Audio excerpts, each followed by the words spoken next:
Tá fáilte roimh ar fad ag an léamh seo go chuid chumann Liam agus Thomáis í láthairte, faoi Muriel McSwiney beag na gá bliain in a báis. The Liam and Tom O'Flaherty Society are delighted to be hosting this online lecture on Muriel Murphy MacSwiney by well-known historian Dr. Sarah-Anne Buckley. Muriel is a remarkable figure of 20th century Irish history. Originally from a wealthy background in Cork, she turned her back on a family that she described as imperialist, conservative, capitalist and Roman Catholic. Muriel became a radical in her own right and married leading Cork Republican Terence Mac Swiney, who died in Brixton prison after 74 days of hunger strike on the 25th of October 1920, 101 years ago yesterday.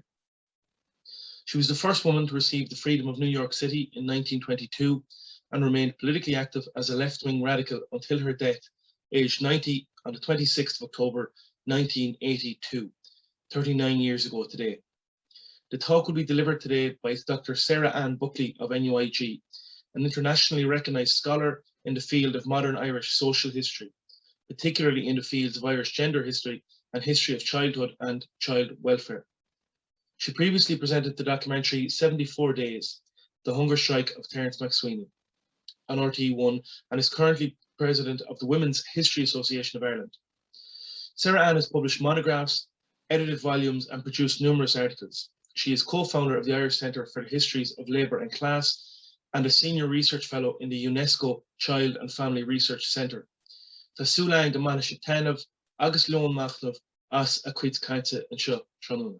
Gur míle maithidí. Hi everyone, thank you so much for joining me this evening. I'm Dr. Sarah-Anne Buckley. I'm a lecturer in the Department of History, NUI Galway, and this evening I'll be talking about the life of Muriel Mac Swiney on the evening of the anniversary of her death. So first I'd like to thank the Society for inviting me, particularly Jenny Farrell and Luke Callanan.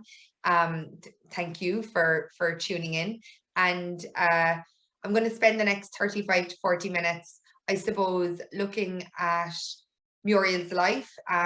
She's probably most well known to people for being the wife of Terence Mac Swiney, who while he was the Lord Mayor of Cork in 1920 died on hunger strike. So one of the reasons that I was asked to give this talk is that I presented a documentary on the hunger strike, 74 Days, which was directed by Ciara Hyland. And when we were doing the research for that documentary, obviously the women in Terence's life, so particularly Muriel, his wife, and his sisters, Mary and Annie, were a big part of the story.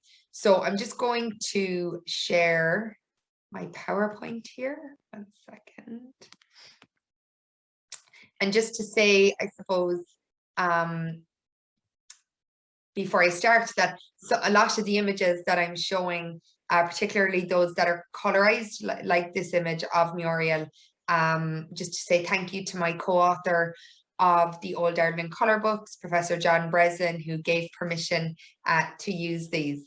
So we'll start with Muriel.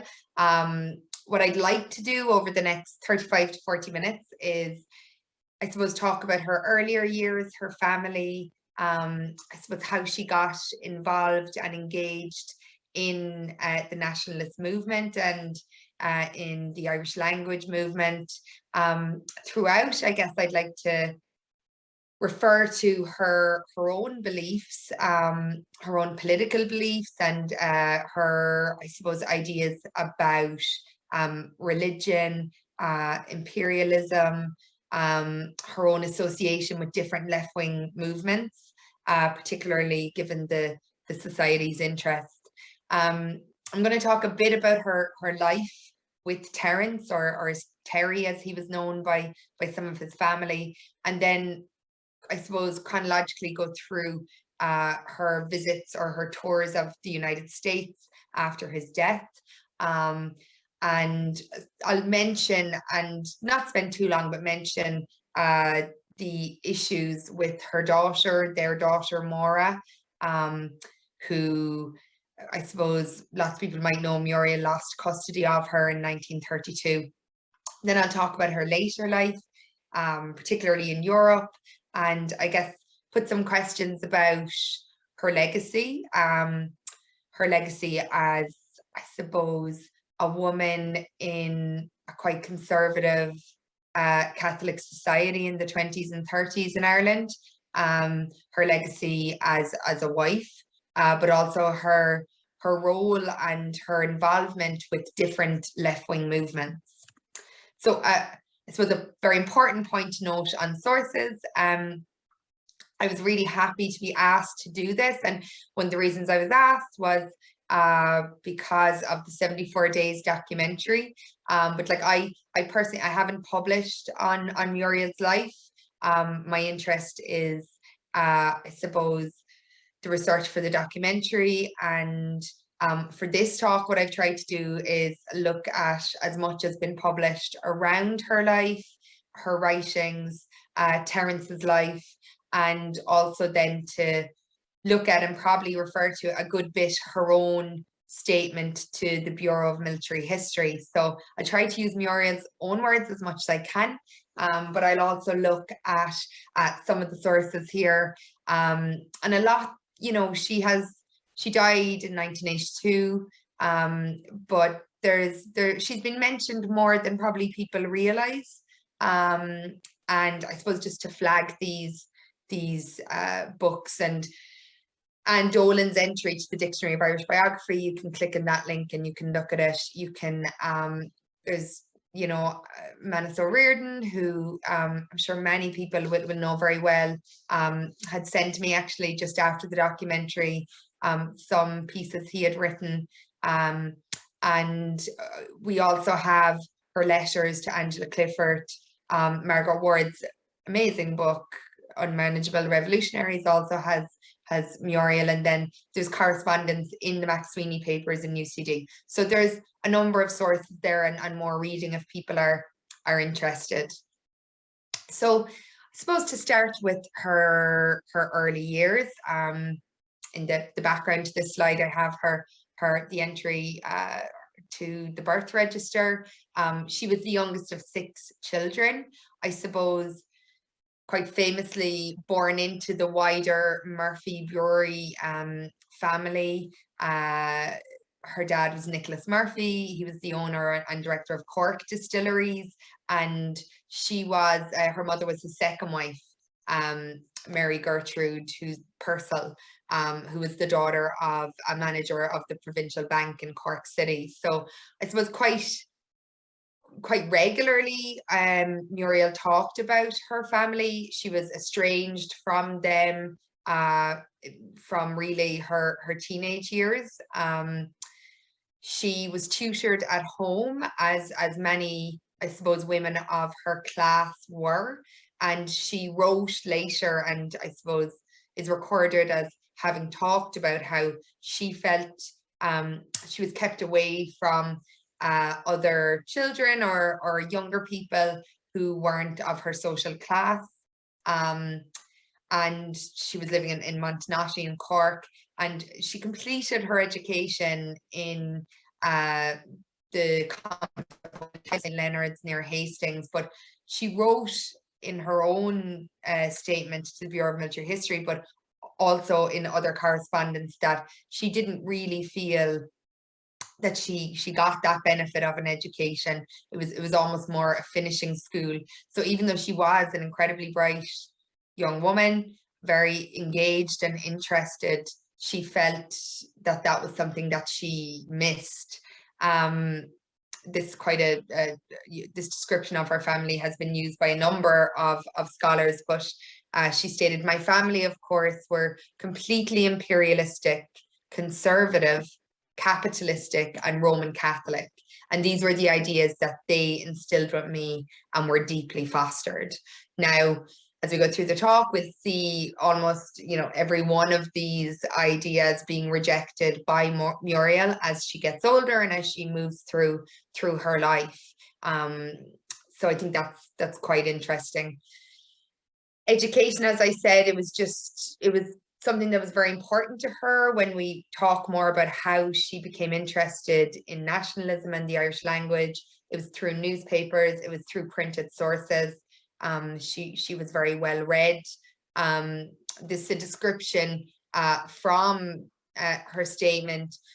I was 17 when I left my snobbish convent school at St. Leonard, Sussex. I had learned literally nothing there but class differences and how to be a lady. I never assimilated either. I had suffered since the age of 4 from seeing the appalling social conditions, especially among the children. The Irish movement, besides fulfilling my nationalist aspirations, seemed to me at the time to also solve that great wrong. So we're seeing here, I suppose, reference to, you know, particularly child welfare and issues around poverty and social class, which I suppose was a big concern to many women and also men that were involved in, you know, the Republican movement, the socialist movement, the feminist movement in the revolutionary years. So I think that's an interesting point that she's making. And she refers quite regularly to the question of class difference and, you know, how her earlier years in Cork City and the privileged upbringing she had, but being and seeing outside of this had an effect on her. So it's really, as you know, she mentions how she initially volunteered as a nurse during the First World War, but she realized quite quickly that this was seen as being pro-British. And she points out that she had no romantic interest in soldiers. And there is really like an awareness in her own writings of, you know, especially, I suppose, a feminist perspective. She talks about, I suppose, the scene in Cork City. So a lot of people will know Liam Russell's bookshop. She mentions the Wallace sisters, who are getting a lot more attention now. And Toomey, who has presented and written about the MacSwiney sisters, Muriel, and also looked at the Wallace sisters, is really raising attention to how important they were to the movement in Cork. She joined Cumann na mBan in the end of 1915 or early 1916, she says herself. And I suppose one of the first references to Terence is him speaking at the Manchester Martyrs meeting, and also meeting him at the Fleischmann's home earlier. And I suppose she's kind of at pains to say that she was interested and already quite committed to the Irish language movement, to Sinn Féin and to nationalism before she became engaged to Terence. And, you know, she had a real affinity with the ideas. But she also states that I fancy it was the newspapers that put me onto things and made me realize that there was a national movement. I think that's really interesting because of the background she's coming from and the skepticism and mistrust there would have been for her, but also her family, for the Irish Volunteers and the nationalist movement. It's interesting that she was able to become as involved as she was. And, you know, she kind of references a number of times Mary MacSwiney, and we'll talk about that more later in the talk. So when it came, again, her family, very interesting part of this time. She talks about 1916, about the Easter Rising, and she really associates herself more, or her ideas more, with the staff in the household. So every one of the staff at home was for the Rising, and for me, and against my family. It must have been that time my family gave up speaking to me altogether.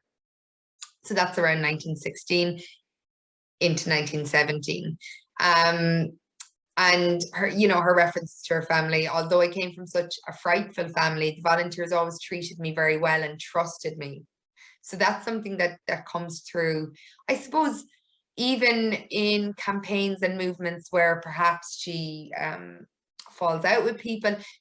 There's a real acknowledgement of, I suppose, a solidarity, and that question of trust, that she obviously didn't feel that her family life gave her. She was involved, you know, in different ways in 1916, 1917. She says herself that there's better people who could talk about how and what occurred in Cork City during that Easter Rising period, but she, you know, brought information. She later would visit Terence many times in different prisons and write to him, but she also describes visiting other prisoners in Dublin. She was given a fare by the volunteers to visit others in the United Kingdom. So she is, you know, involved in that supportive way. And that's just, again, these were her beliefs also. So in 1917, she got engaged to Terence, and they had to wait till her 25th birthday to marry. Her father was passed away at this time. Her mother wouldn't give permission, so she couldn't access her inheritance until her 25th birthday. So that's why they waited. As many people know, Terence came from a very different social class to Muriel. She describes his family were very poor. He was, you know, working class. He himself had, you know, had gotten quite well educated. He had worked with an accountancy firm. Then he was a technical teacher. He's very interested in literature. He's obviously very interested in the Irish language. Later on, Muriel herself, you know, becomes fluent and really associates a lot with the language and the culture. So they were married on the 9th of June in a very small place in Britain, Bromyard. And I suppose their time together is short as a family, and it's quite disrupted. Their daughter Maura is born in June 1918. And I suppose she discusses and she refers to quite a lot the differences, I guess, between those involved in the national movement in Cork and those in Dublin. And she always really talks or mentions class and background when she's doing that. So in this piece, it struck me that whereas in Cork, only working class people, or at any rate those who worked for a very tiny living, were volunteers, in Dublin there were people like the MacNeils. And she's pretty straight. She says, I was always for the working class people. So after they're married, they go to live in Ballingeary, which Muriel loved.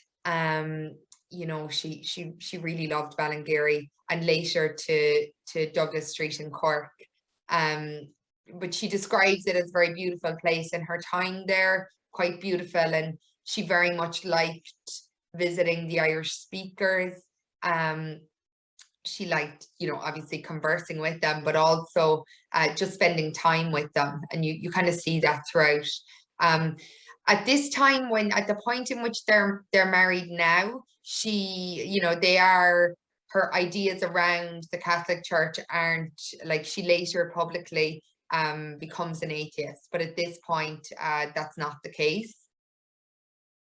So I suppose married life was quite tough for Muriel. Her friend Geraldine O'Sullivan explained in her account of this, quote, their married life was so short and tormented. Muriel, accustomed always to security and ease, now showed extraordinary courage and patience. When he left the house, she never knew if she would see him again. He rarely spent the night at home, but stayed at carefully selected houses all over the city, a different one each night. He was in and out of jail and on the run during these brief periods of freedom. Another description that we have here is from Anne Dolan's account in the Dictionary of Irish Biography. Their lives were a series of interludes between arrests until Terence's final imprisonment in the summer of 1920. So I'm not going to say a huge amount about Terence's hunger strike. Obviously, you can watch the documentary 74 Days. But what I will say is we have this prelude where just after their marriage, they have, you know, a certain amount of happiness for a number of months. But then it's very much Terence on the run in some ways. And then you also have the murder of Thomas McCurtain, and then Terence becoming the Lord Mayor. I suppose other things about Terence, you know, his own piety, quite interesting and will be relevant again later. And I think also, I suppose they were quite different people, even though there was this interest in nationalism, in the Irish language, but they were quite different. When it came to his hunger strike, so Terence's, after his arrest, he started hunger strike almost immediately. And after a few days, he was moved to Brixton prison. And in some ways, this was probably not the best idea from the British authorities, because what happened was that Muriel, his sisters Annie and Mary, and some other members of the MacSwiney family moved over to London, and they really had the world's media there. So they drew attention to his hunger strike. They drew attention to the plight and the cause that he was representing. She was by his side up until his death after 74 days on the 25th of October. There has been a certain amount written, and we covered it in the documentary, on how supportive she was of the strike. I have a quote here from Lazenby: what could be greater wickedness than to try to keep Terence alive when he wished to die? Now, in the early days, she did approach some senior members of the kind of Irish Volunteers and, you know, discuss like what would the possibilities be of you know, the demands being met. She also, there's one conversation recorded with one of Terence's physicians, who is quite early on in the hunger strike, saying to her that they may have issues having children in the future if he continued, to which she responded that she supported him in the strike. Near the end, she did come into some conflict with Mary in particular, but she was quite physically and mentally drained by the time Terence died, and she couldn't return. She wasn't able to return to Ireland for the funeral. And I suppose there's a longer story here about the 3 funerals. There was one in Southwark Cathedral, and thousands of people lined the streets there. And then there was the body being sent to Dublin, and then finally to Cork, which this image is of. She was the only family member to recognise the inquest, so that Terence was not found to have committed suicide, which was some of the debates in the theological, I suppose, realm at the time. After his death, I'm going to move on now to her trips to the US. This is an extract again from her statement. I was invited to Washington, D.C. by the editors of the New York Nation. I did not want to go to America at all, and naturally not at such a time. However, various Irish people in London said I ought to. So I wrote to Arthur Griffiths, and he sent me a wire, quote, urge you to go. So she interpreted this very much as, I suppose, an order. She arrives in New York on the 4th of December. Her interactions then, the support, the number of sympathizers, it was really quite overwhelming. She states herself, we received wonderful kindness from all Americans who were very pacifist and idealist in those days. And one of the main reasons they were there was to go before this informal commission in Washington to look at the conditions in Ireland at the time. And both herself and Mary spoke to this, and you can read this. You can read what they said at this. Mary, one of the things she said was England has always stifled our language. This in patent in her process of Anglicising Ireland. So the two women were very effective. They were treated very well, but they were very effective on this tour, and it did raise huge awareness at the time. So here's one of the images, and just a link to the Century Ireland website. Peter Drury, his wife, Mary, and Muriel, and like it's very striking. She's obviously, you know, very publicly a widow. It's very soon after her husband's death. So these images, here's another, the one in the right in particular. There's just such big crowds Muriel is trying to get through. And on the left, we have women who are dressed in mourning and carrying placards to Terence.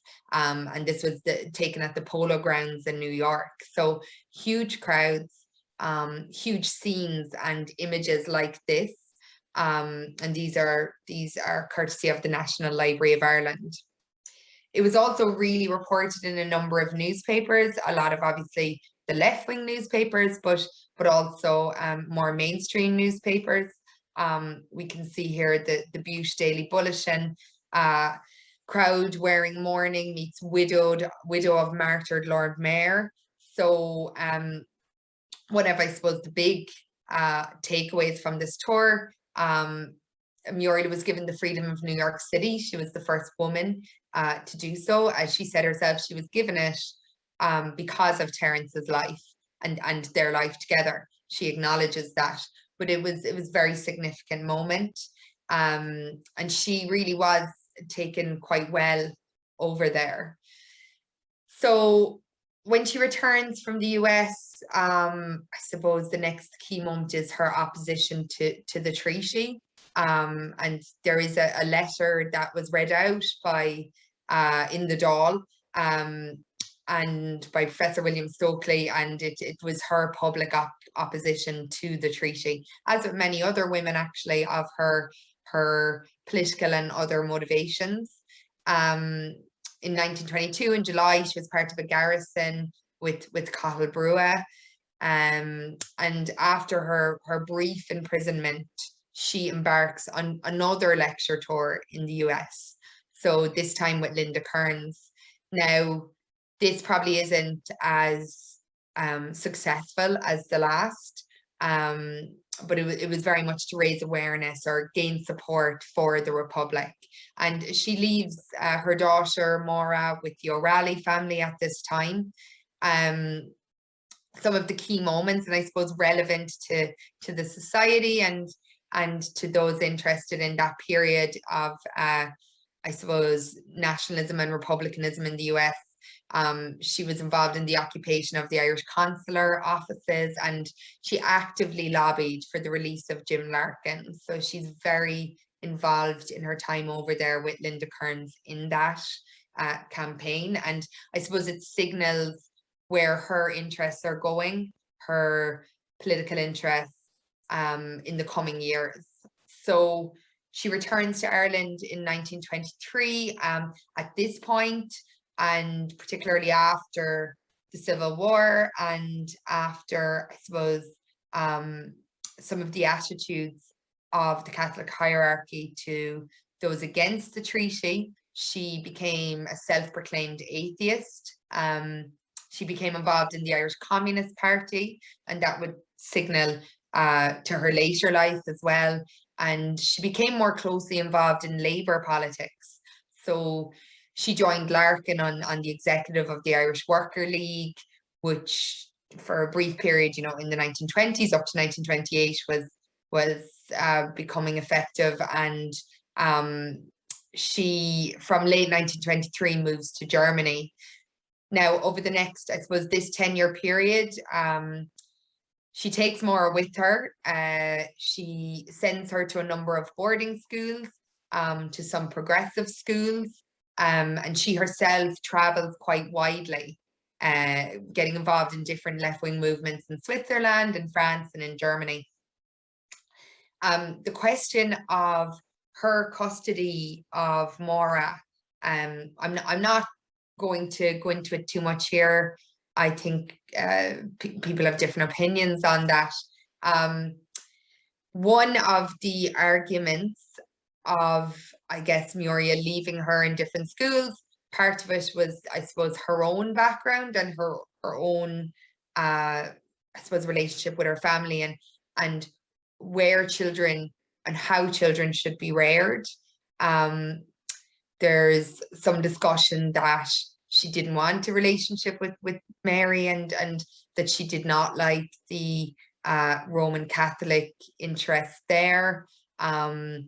What we know is that Maura, she loses custody of Maura in 1932, which she herself had wrote about in her autobiography, and she wrote about how, you know, she loved her mother. She did miss her family in Ireland. Terence's sisters. She said her mother suffered from depression in her life, and that was a factor of some of her, I suppose, decisions. But we know that relationship was not reconciled during Muriel's life. She later had a relationship with the French intellectual Pierre Can, and her daughter Alex was born in 1926, and she would go on to marry again later on. But this question of, you know, was Maura kidnapped by Mary and Min, or did she want to be in Ireland? Like that, it's definitely worth reading Maura's own words. But I suppose also to look at, you know, Muriel and how she would have been viewed in, I suppose, a more conservative Roman Catholic Ireland in the 1930s, with her involvement in communist movements, in left-wing movements, with her proclaimed atheism. These are all like factors to consider, I suppose. So that's very much, I suppose, her story in the years after Terence's death. I guess her later life, we know from her letters to Angela Clifford, as I mentioned at the start, that, you know, she went to live in France again. Obviously, she left Germany in the 1930s for quite obvious reasons. But she went to live in France. She visited England quite regularly, and she occasionally visited Ireland. And she did have, I suppose, you know, working and political and activist relationships with different figures and on different campaigns. So she remained active in left-wing movements. The Non-Sectarian Teachers Association, she got Owen T. Skeffington involved in that. In London, she was associated with the Connolly Association for a while, but left in 1956. Probably something that, you know, she in 1950 took and was given a pension of £500, and that actually gets some discussion and debate in the Seanad in 1959. Her own inheritance, that like her own would have been gone at that stage. And I suppose when it comes to the legacy, Terence's legacy in particular, and her role in maybe discussing that, one of her last public appearances was in 1957 in the pages of the Manchester Guardian newspaper, and she very much declared her opposition to the fact that there was a chapel in the newly built Southwark Cathedral, which was one of the, I mentioned Terence had 3 funerals. There was very packed Southwark Cathedral in 1920 for the first of those 3 funerals. But that the newly rebuilt Roman Catholic Cathedral a chapel would be dedicated to her husband's memory. Now, she stated that he would not have wanted this, and for a number of reasons, but that's really one of the last, I suppose, very public appearances she makes, and in relation to, I suppose, Terence's legacy, but also her role in that time. She died on the 26th of October in 1982, aged 90. I think, you know, she's buried in Kent. I think it's interesting to like reflect on some of her beliefs and beliefs that I suppose she held throughout her life. She was always very anti-imperialist. She stated she was a pacifist. As I said, you know, she was a self-proclaimed atheist. I think you could say she was a feminist. And she never really lost her, I suppose, her wish to be active, to be involved in different movements. And I think, you know, a lot of attention has been spent on her personal life, on her life with Terence, and then her relationship with Maura Oak, her daughter. But I think there's, you know, when you read, like, reading that statement, the Bureau of Military History statement, she's a very astute woman who is quite definite in her ideas, and, you know, some of her expressions and the way she wrote could be quite cutting. And I think, you know, she might have been taken differently at a different time in Ireland, but you can see how her, I suppose, ideas and her attitudes would not have been very acceptable in the 1920s and the 1930s. And I think she, in some ways, falls under a group of more radical individuals who did leave Ireland, and who, you know, their legacies are, and their, I suppose, later stories occur outside of Ireland. So I think there's a lot to look at with her. I believe that there are a number of historians who are writing and reading more. I would be very happy to see more discussion of Muriel, obviously connecting her to Terence, but also her own life later on. She lived until she was 90, and she was a very active woman in that time. So if anyone has any comments or questions, very happy to hear them. But thanks again to the Society, and for all the work you're doing, and hoping everyone is keeping well. Thanks very much.